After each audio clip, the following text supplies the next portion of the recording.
जय श्री कृष्ण। हरिओम। ओम कर्पूर गौरम करुणावतारम संसार सारम भुजगेन्द्रहारम सदा वसंतम हृदयारविंदे भवं भवानी सहितं नमामि।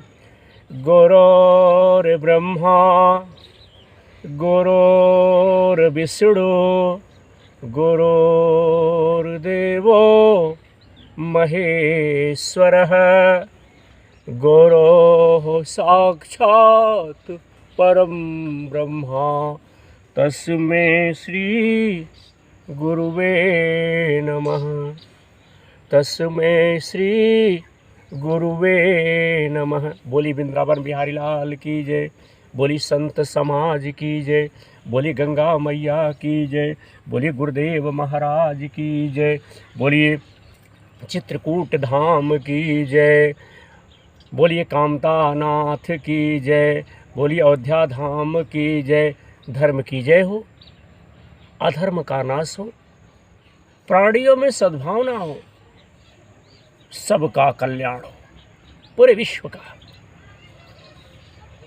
मैं विनोद दुबे, विनोद प्रहरी यूट्यूबर, यूट्यूब चैनल के माध्यम से समस्त देशवासियों का, सभी भाइयों का, बहनों का, माताओं का, साथ ही साथ जो हमारे पिता तुल्य बुजुर्ग हैं उनका हम हृदय से आभार व्यक्त करता हूँ, धन्यवाद देता हूँ।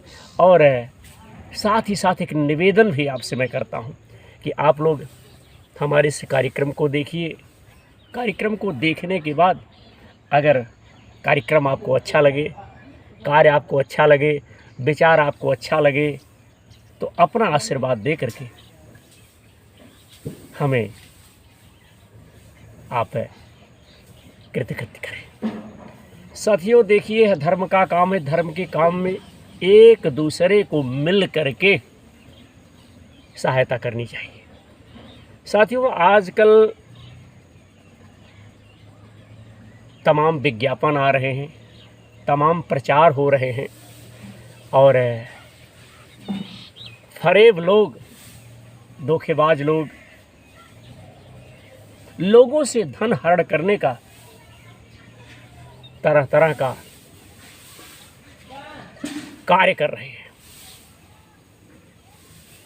मैं आपका यह कार्य कर दूंगा, मैं आपका ऐसा कर दूंगा, हम आपकी समस्या का समाधान कर दूंगा, हम आपकी सारी तकलीफ जो है उसे समाप्त कर दूंगा। मान लीजिए अगर गोद में बालक नहीं, बालिका नहीं है, तो मैं वह जो है अपने यंत्र मंत्र तंत्रों की सहायता से जो है वह चीज़ मैं कर दूंगा। आपकी गोदी में बालक बालिका हो जाएगी। परिवार में विघटन है, परिवार में भैया एकता नहीं है, परिवार में विघटन भरा हुआ है। इन तमाम चीज़ों का प्रलोभन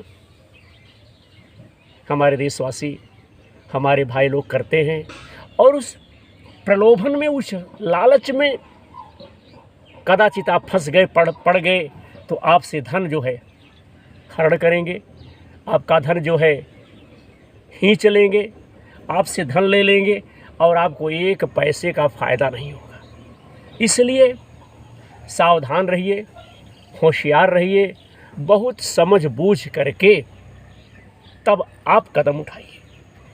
इसलिए कि हमारे, आपके, आप सबके, आप लोगों के, आप देशवासियों के भाग्य में, तकदीर में, नसीब में, कर्म में जो लिख दिया गया है उसे मेटने वाला कोई नहीं है,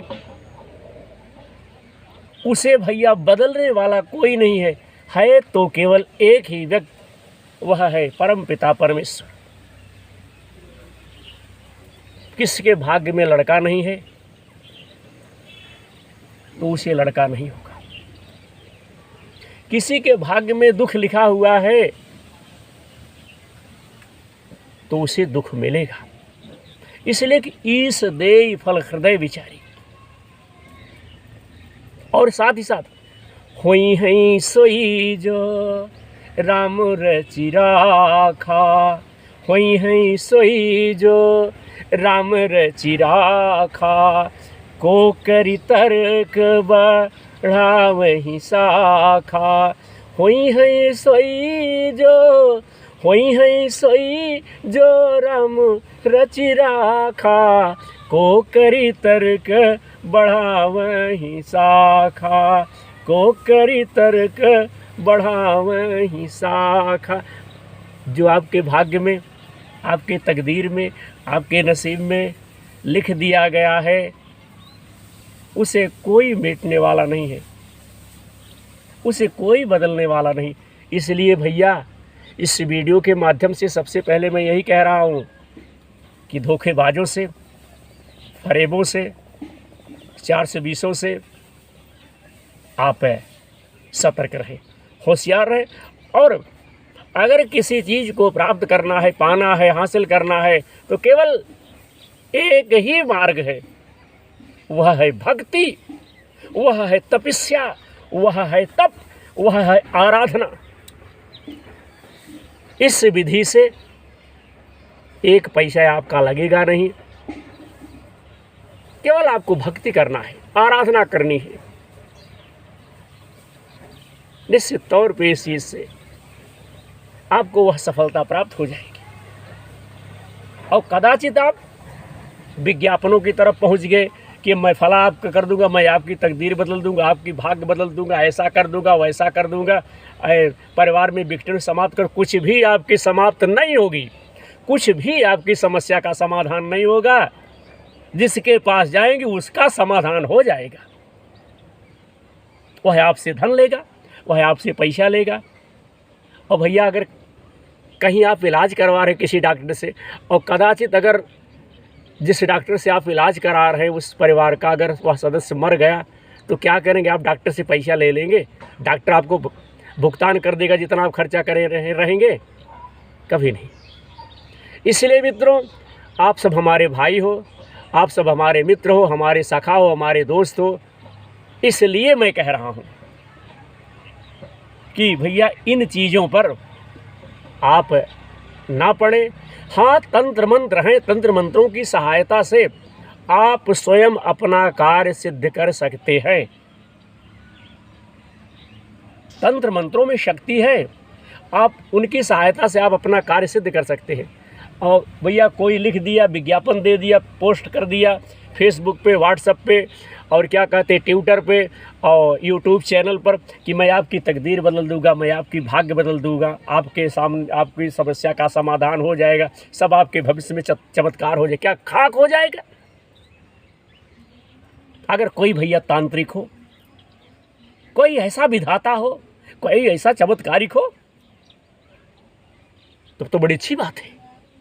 इसलिए बंधु, ईश्वर पर भरोसा करके, ईश्वर पर विश्वास करके, ईश्वर को सत्य और सही मान करके उन्हीं की शरण में रहें।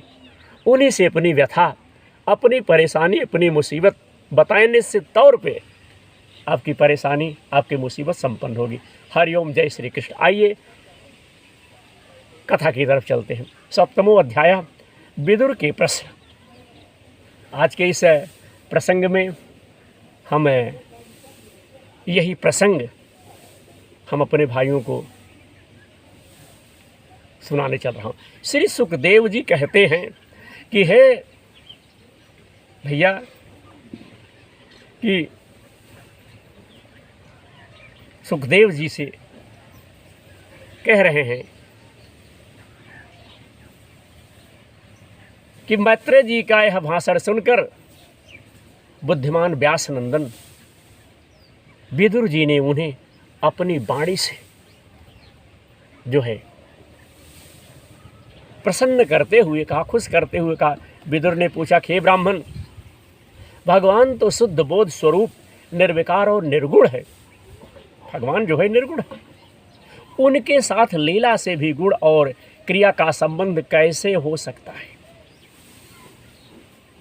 बालक में तो कामना और दूसरों के साथ खेलने की इच्छा रहती है, इसी से वह खेलने के लिए प्रयत्न करता है, किंतु भगवान तो स्वतः नित्य तृप्त, पूर्ण काम और सर्वदा असंग हैं, वह क्रीड़ा के लिए भी क्यों संकल्प करेंगे। भगवान ने अपनी गुणमयी माया से जगत की रचना की है, भगवान ने, उसी से वह इसका पालन करते हैं और फिर उसी से संहार भी करेंगे। जिनके ज्ञान का देश काल अथवा अवस्था में अपने आप या किसी दूसरे निमित्त से भी कभी लोप नहीं होता, उनका माया के साथ किस प्रकार संयोग हो सकता है। एकमात्र भगवान ही समस्त क्षेत्रों में जिनके साक्षी रूप में स्थित हैं, फिर इन्हें दुर्भाग्य या किसी प्रकार के कर्म जनित कलेश की प्राप्ति कैसे हो सकती है। हे भगवान, अरे इस अज्ञान संकट में पड़कर मेरा मन बड़ा खिन्न हो रहा है, आप मेरे मन के इस महान मोह को कृपा करके दूर कीजिए।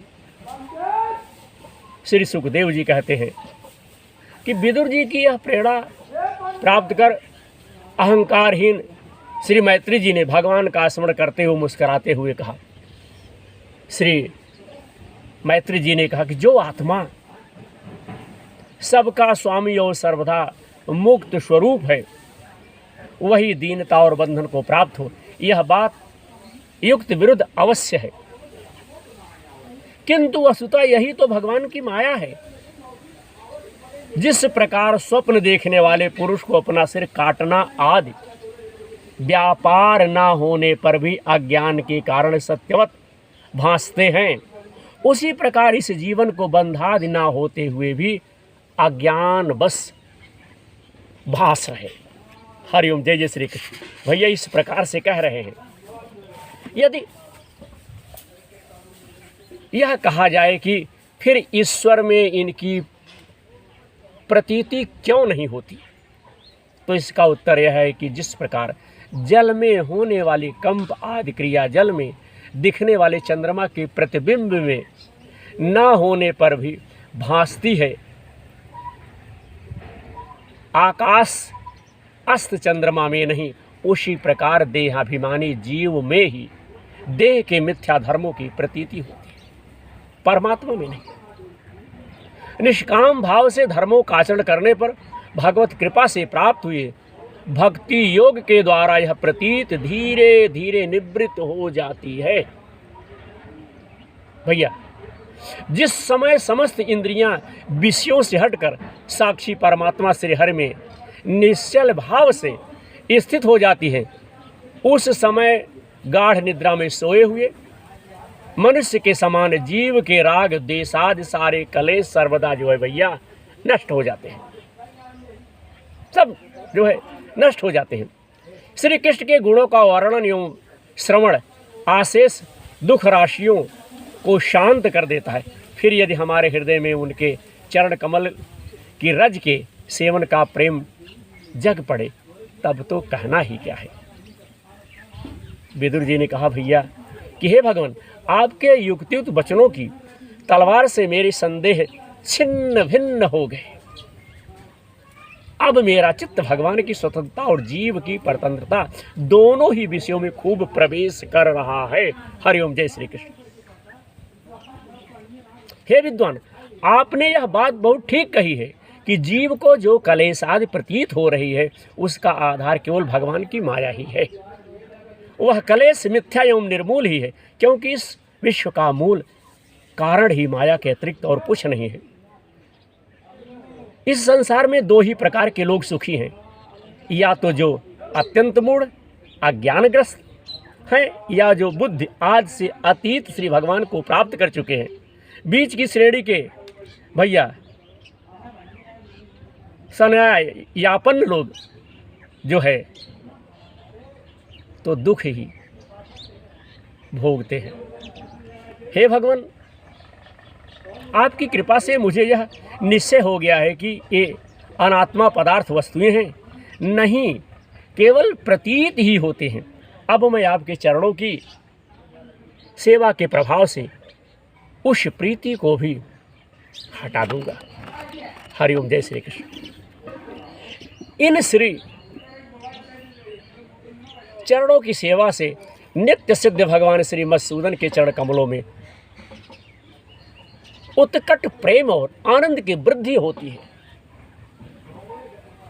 जो आवागमन की यंत्रणा का नाश कर देती है। महात्मा लोग भगवत प्राप्ति के पश्चात मार्ग ही होते हैं। उनके यहाँ सर्वत्र देव देव श्री हरि के गुणों का गान होता रहता है। अल्प पूर्ण पुरुषों को उनकी सेवा का अवसर मिलना अत्यंत कठिन है। हे भगवान, अरे आपने कहा कि सृष्टि के प्रारंभ में भगवान ने क्रमशः महादादि तत्व और उनके विकारों को रचकर फिर उनके अंशों से विराट को उत्पन्न और उनके पश्चात वह स्वयं उसमें प्रविष्ट हो गए। उन विराट के हजारों पैर, जांघें और बाहें हैं। उन्हीं को वेद आदि पुरुष कहते हैं। उन्हीं में ये सब लोग, सारे जो लोग हैं, विस्तृत रूप से स्थित हैं। उन्हीं में इंद्रिय, विषय और इंद्रियाभिमानी देवताओं के सहित 10 प्रकार के प्राणों का जो इंद्रिय बल, मनोबल और शारीरिक बल होता है भैया, यह तीनों प्रकार के हैं। आपने वर्णन किया और उन्हीं से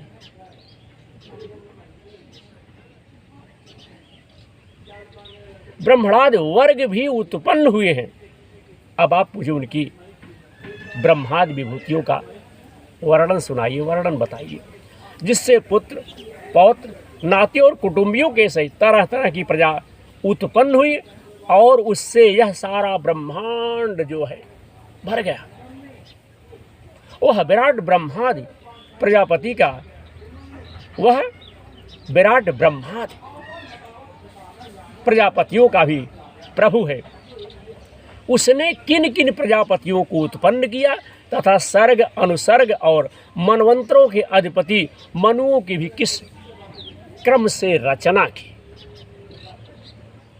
हे मैत्रेय जी, उन मनुओं के वंश और वंशधर राजाओं के चरित्रों का, पृथ्वी के ऊपर और नीचे के लोकों तथा भूरलोकों के विस्तार और स्थिति का भी वर्णन कीजिए तथा यह भी बताइए कि तिर्यक मनुष्य, देवता, सारीसृप, सर्पाद रेंगने वाले जंतु और पंछी तथा भैया जरायुज, स्वेदज, अंडज और ये जो 4 प्रकार के प्राणी किस प्रकार उत्पन्न हुए, किस प्रकार से पैदा हुए। श्री हरि ने सृष्टि करते समय जगत की उत्पत्ति, स्थिति और संहार के लिए अपने गुणावतार ब्रह्मा, विष्णु और महादेव जी से जो कल्याणकारी लीलाएं की, चरित्र की, उनका भी आप जो है वर्णन कीजिए, बखान कीजिए। हरिओम नारायण। इस प्रकार से भैया कह रहे हैं।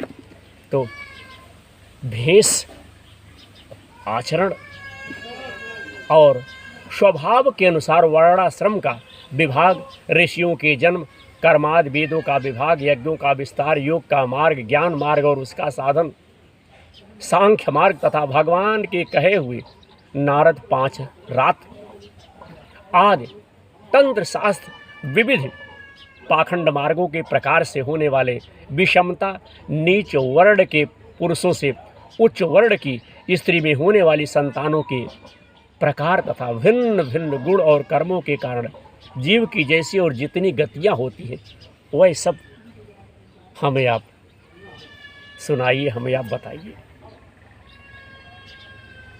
हे ब्राह्मण, धर्म, अर्थ, काम और मोक्ष की प्राप्ति के परस्पर अविरोधी साधनों का, वाणिज्य, दंड नीति और शास्त्र श्रवण की विधियों का, श्राद्ध की विधि का, पितृगणों की सृष्टि का तथा काल चक्र में ग्रह, नक्षत्र और तारागण की स्थिति का भी अलग अलग वर्णन कीजिए, अलग अलग बखान कीजिए। दान, तप तथा इष्ट और पूर्त कर्मों का क्या फल है। प्रवास और आपत्ति के समय मनुष्य का क्या धर्म होता है। निष्पाप है मैत्रेय जी, धर्म के मूल कारण श्री जनार्दन भगवान किस आचरण से संतुष्ट होते हैं और किन पर अनुग्रह करते हैं, यह वर्णन कीजिए, यह बखान कीजिए, यह बताइए। हे द्विजवर, दीनवत्सल गुरुजन अपने अनुगत शिष्यों और पुत्रों के बिना पूछे भी उनके हित की बात बतला दिया करते हैं। भगवान उन महादादि तत्वों का प्रबल कितने प्रकार का है तथा जब भगवान योग निद्रा में शयन करते हैं, सोते हैं, तब उनमें से कौन कौन तत्व उनकी सेवा करते हैं और उनमें लीन हो जाते हैं। जीव का तत्व परमेश्वर का स्वरूप, उपनिषद प्रतिपादन ज्ञान तथा गुरु और शिष्यों का पारस्परिक प्रयोजन क्या है। विद्वानों ने उस ज्ञान की प्राप्ति के क्या क्या उपाय बताए, क्या क्या मार्ग बताए हैं, क्योंकि मनुष्य को ज्ञान, भक्ति अथवा वैराग्य की प्राप्ति अपने आप तो हो नहीं सकती। इन चीज़ों की प्राप्ति भैया मनुष्यों को ज्ञान, भक्ति अथवा वैराग्य की प्राप्ति अपने आप हो नहीं सकती। हे ब्राह्मण, माया मोह के कारण मेरी जो है विचार दृष्टि नष्ट हो गई, खराब हो गई है। मैं अज्ञ हूँ, आप मेरे परम सुहृद हैं, अतः श्री हरि लीला का ज्ञान प्राप्त करने की इच्छा से मैंने जो प्रश्न किया है उसका उत्तर मुझे आप दे दीजिए। साथियों, इस प्रकार से कह रहे हैं और पूर्णमय विदुर जी कह रखे, पूर्णमय मैत्रेय जी भागवत तत्व के उपदेश द्वारा जीवन को जन्म मृत्यु से भैया छुड़ा करके उसे भैया अभय कर देने में जो पूर्ण होता है, जो लाभ होता है, जो फायदा होता है, समस्त वेदों का अध्ययन, यज्ञ, तपस्या और दानाद से होने वाला पुण्य उस पुण्य के 16वें अंश के बराबर भी हो सकता है। श्री सुखदेव जी कहते हैं कि हे राजन, अरे जब कुरुश्रेष्ठ विदुर जी ने मुनिवर मैत्रेय जी से इस प्रकार से पुराण विषयक प्रश्न किया, तब भागवत चर्चा के लिए प्रेरित किए जाने के कारण वह बड़े प्रसन्न हुए, बड़े खुश हुए और मुस्करा करके, हंस करके भैया उनसे कहने लगे। तो ये तो था भैया विनोद प्रहरी यूट्यूब चैनल के माध्यम से श्रीमद् भागवत महापुराण के माध्यम से 7वां अध्याय। अगले एपिसोड में, अगले भाग में अपने भाइयों को सुनाएंगे, बताएंगे ब्रह्मा जी की उत्पत्ति किस प्रकार से हुई, किस तरह से हुई। इस पर हम अगले एपिसोड, अगले वीडियो में हम अपने भाइयों को बताएंगे, सुनाएंगे कि ब्रह्मा जी की उत्पत्ति इस पृथ्वी पर किस प्रकार से हुई। अब आज का प्रसारण आपका भाई विनोद दुबे, विनोद प्रहरी यूट्यूब चैनल के माध्यम से यहीं पर संपन्न करता है। समस्त भाइयों का बहुत बहुत आभार, बहुत बहुत साधुवाद। धर्म की जय हो, अधर्म का नाश हो, प्राणियों में सद्भावना हो, विश्व का कल्याण हो। हर हर महादेव। जय हो काशी विश्वनाथ की। सेवा परमो धर्म। हमारे मित्रों को, हमारे भाइयों को अगर हमारा यह विचार अच्छा लगे तो आप लोग हमारे इस कार्यक्रम से जुड़ करके धर्म के क्षेत्र में हमारी सहायता करें, हमारी मदद करें, क्योंकि सेवा परमो धर्म। बड़े भाग मानुष तन पावा, सुर दुर्लभ सदग्रंथन गावा। ईश्वर के ऊपर भरोसा करके आप लोग अपने कार्य को करिए। निश्चित तौर पे परम पिता परमेश्वर जो है आपकी सारी मनोकामना पूर्ण करेंगे। जय जय श्री कृष्ण। बोली अयोध्यानाथ की जय, बोली द्वारिकाधीश की जय। जय श्री सीताराम।